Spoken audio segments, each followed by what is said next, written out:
Let's start things off by connecting to our Cheongwadae correspondent Hwang Hojun. He is standing by at the Seoul Media Press Center. He has been all day long. Hojun, do give us some updates you have at this point.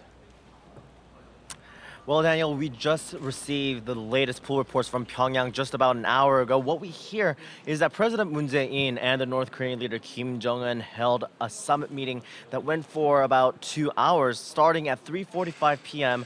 at the headquarters of the Central Committee of the Workers' Party of Korea.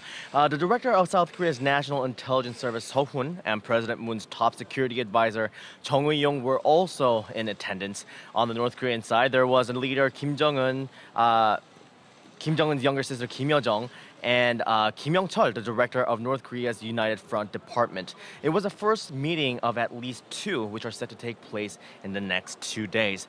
Right before the meeting, President Moon signed the guest log, leaving the following message, quote, "Through peace and prosperity, the hearts of the people become one." President Moon thanked Kim for the warm welcome and for his determination to open a new era for peace between the two Koreas.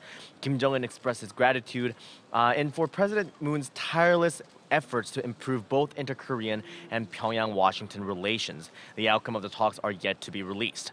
While President Moon and the North Korean leader held their meeting, other South Korean delegates visiting the North held their own separate meetings with North Korean officials.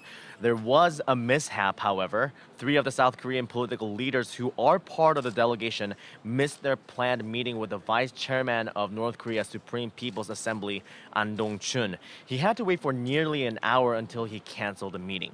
While there has been no confirmation just yet, we are expecting President Moon and the South Korean delegation to attend the welcome dinner, followed by an art performance by North Korea's Samjiyeon Orchestra and singers. The dinner is expected to end around 9 p.m. Korea Standard Time.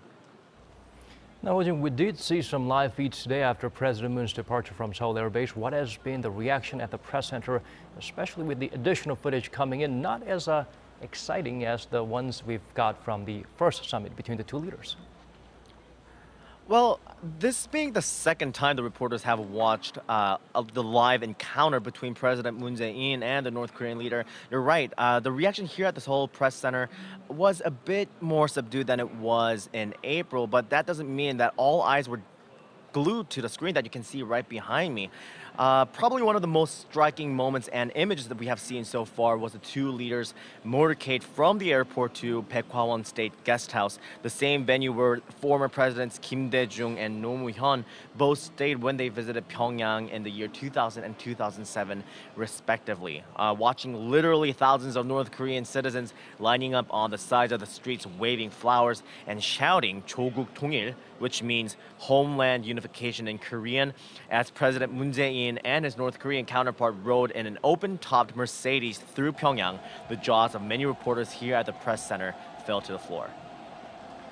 But beyond the pomp and circumstances, can we expect any formal agreements like the ones in the past?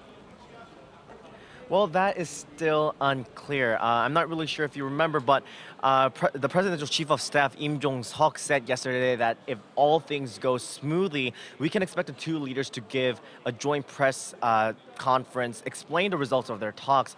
But what Yoon Young-chan, the press secretary of President Moon, said this morning, more important than a statement or agreement, is that the two Koreas continue regular dialogue. Take a listen. The president said we are at a stage of institutionalizing peace from the routine of the threat of war. We're looking to earn peace, an irreversible and a lasting peace in the region. We aren't looking for declarations or adding more agreements. Instead, we're moving forward to a new era based on the agreements already made. And in terms of keeping close communication with the U.S., Yoon said it's not going to be easy for the U.S. and Korea to keep in close communication during the 3-day summit, but he stressed that President Moon will in fact brief the U.S. president in person when he visits New York for the UN General Assembly next week. Back to you, Daniel.